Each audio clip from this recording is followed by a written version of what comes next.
안녕하세요. 오늘 진행을 맡은 문화네트워크 해윤의 박은선입니다.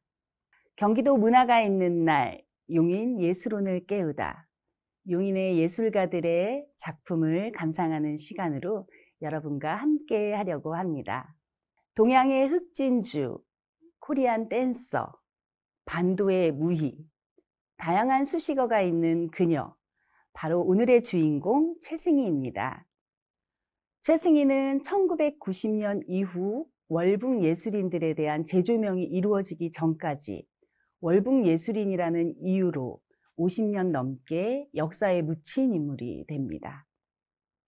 현재 실현되고 있는 궁중무용, 그리고 민속무용, 그리고 창작무용까지 여러 가지가 전해 내려오고 있지만 최승희 그녀의 춤을 빼놓고 우리 무용계를 얘기할 수가 없을 만큼 다양한 그녀의 작품이 내려오고 있습니다.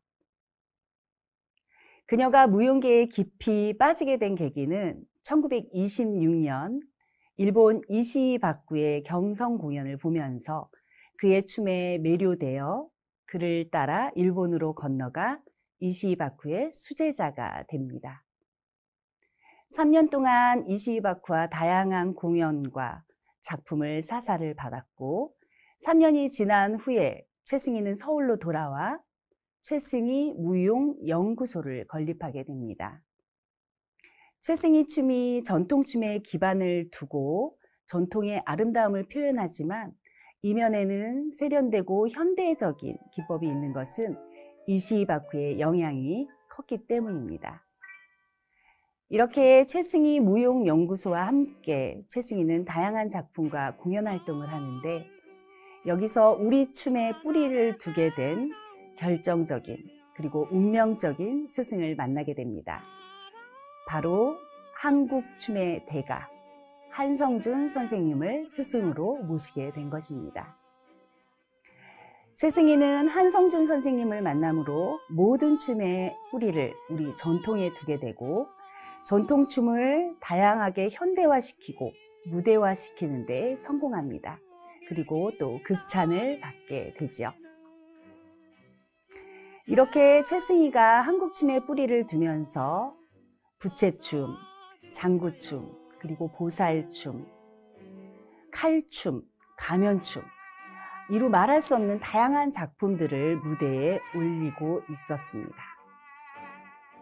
이렇게 왕성하게 활동한 최승희, 유럽, 미국, 중국, 일본 등 다양하게 세계로 뻗어나가면서 활동을 하던 최승희가 최승희의 가장 전성기라고 할 수 있는 그 시기에 최승희가 적을 두고 있던 곳이 바로 용인입니다.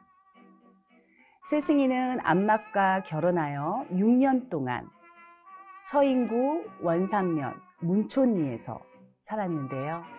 최승희의 가장 왕성한 활동 시기에 우리 용인에 적을 두고 있었다는 것은 가장 큰 의미가 될 수 있을 것입니다.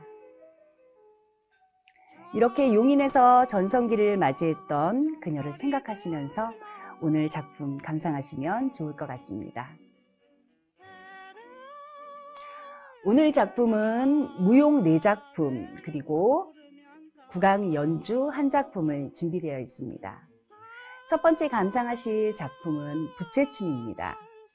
이 부채춤은 평안남도 무형문화재 3호로 지정되어 있고요. 최승희가 창작한 춤을 동서지간인 김백봉 선생님께서 재창작하셔서 지금까지 내려오고 있습니다. 오늘은 문화네트워크 해윤 단원들이 시연해 보여주시겠고요. 이어 감상하실 작품은 미래의 최승희죠. 귀여운 국악 꿈나무들, 용인 청소년 국악단의 경고무 같이 감상하시겠습니다.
네, 부채춤과 용인 청소년 국악단의 경고무 잘 감상하셨지요? 최승희는 무용뿐만 아니라 다양한 예술적 기질로 반도의 무희라는 영화에도 출연하게 됩니다. 반도의 무희라는 영화가 성공을 하면서 코리아 댄서라는 이름으로 세계적으로 발돋움합니다. 그러나 1939년 2차 세계대전 당시 일본군 위문 공연을 강요받게 되고 또 위문 공연을 다니게 되면서 국내에서는 친일파라는 오명을 쓰게 됩니다. 국내에서 친일파라는 비난을 받으면서 남편 안막과 딸 안승자와 함께 광복 이후 최승희는 월북을 하게 됩니다. 월북 이후 최승희의 행적에 대해서 알려진 것은 거의 없습니다. 다만 1958년에 안막이 숙청되고 그 후로 10년 뒤에 최승희도 숙청되었다는 얘기가 전해지고요. 일설에는 월남, 가족끼리 남한으로 오기 위해서 월남을 시도했다 발각되어 숙청되었다라는 얘기가 있는데 이유는 정확하지는 않습니다. 그녀는 생을 마감하는 40년 동안 3,000회의 공연을 올렸습니다. 세계적으로도 전무후무한 기록을 갖고 있는 코리안 댄서 최승희. 월북 이후 그녀의 행적은 알 수 없지만 그녀의 춤은 지금 우리와 함께 하고 있습니다. 이어서 감상하실 작품은요, 북에서 온 무용수지요. 월남 무용수 최신아 선생님의 사당춤 준비되어 있습니다. 이 사당춤은 봉산탈춤에 등장하는 춤으로 최승희가 새롭게 재해석해서 탄생된 작품이고요. 이어 감상하실 작품은 국악 연주인데요. 무용에서 또 빠질 수 없는 우리 국악의 매력에 빠져보시기 바랍니다. 오늘은 호적 독주로 서울시 무형문화재 사면육각 이수자이신 최강일 선생님께서 연주해 주시겠습니다. 그리고 세 번째 이어보실 작품은 부채춤과 이어 한국의 대표적인 춤 하면 아마 장구춤을 들 수 있을 텐데요. 농악, 설장구에서 유래된 춤으로 최승희가 1930년대 무대화시키는 데 성공했습니다. 오늘은 전 서울예술단 단원이셨던 이승희 선생님께서 시연해 주시겠습니다. 최신아의 사당춤, 최강일의 호적독주, 그리고 이승희의 장구춤 세 작품 이어 감상하시겠습니다.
you.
새 작품 잘 감상하셨죠? 최승희는 세계를 순회하면서 음악으로 피아노 반주와 레코드 반주를 많이 썼는데요. 유럽에 다녀오면서부터 연주를 가야금, 피리, 장고, 우리 국악기로 교체하는 작업을 했습니다. 또 의상도 전통 의상에 기반을 두면서 보다 창작적이고 세련되게 개조해서 많이 입었는데요. 이렇게 최승희는 우리 춤뿐만 아니라 악기, 그리고 의상, 그리고 무대 연출까지 다양한 예술 영역으로 활발하게 활동을 했습니다. 이제 한 작품만 남겨두고 있는데요. 마지막 작품은 쟁강춤입니다. 이 쟁강춤은 한 손에는 방울, 한 손에는 부채를 들고 추는 춤인데요. 방울이 흔들리는 소리가 쟁강쟁강 소리가 난다고 해서 쟁강춤이라고 이름을 붙였습니다. 액을 쫓고 복을 부르는 의미가 있는 이 쟁강춤. 코로나19로 힘든 지금 이 시기에, 그리고 바이러스와 싸우고 있는 이 시기에 여러분도 이 쟁강춤의 기운처럼 복을 부르고 액을 쫓는 기운이 여러분과 함께 하시기를 바랍니다. 역사는 점치는 게 아니라고 했습니다. 즉, 만약이라는 건 없다는 거죠. 하지만 저는 상상해 봅니다. 최승희가 만약에 일제시대에 태어나지 않았더라면, 만약에 월북하지 않았더라면, 만약에 지금 이 시대에 태어났더라면, 최승희는 지금 태어나 한국을 빛내고 세계 무용계를 이끄는 그런 인물이 되지 않았을까 상상해 봅니다. 최승희 무용을 지역 문화 콘텐츠로 적극 개발해서 지역의 문화 상징으로 특화시킨다면 동양의 흑진주 최승희는 용인의 상징적인 인물이 될 수 있을 거라 생각합니다.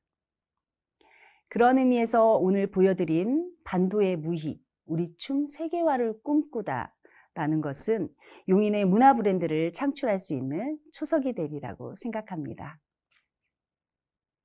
지금까지 짧지만 그녀의 삶과 작품을 함께 하셨는데요. 그녀의 춤과 예술 혼이 마음속 깊은 여운으로 여러분과 함께 하시길 바랍니다. 마지막 쟁강춤 함께 감상하시면서 이상 마치겠습니다. 감사합니다.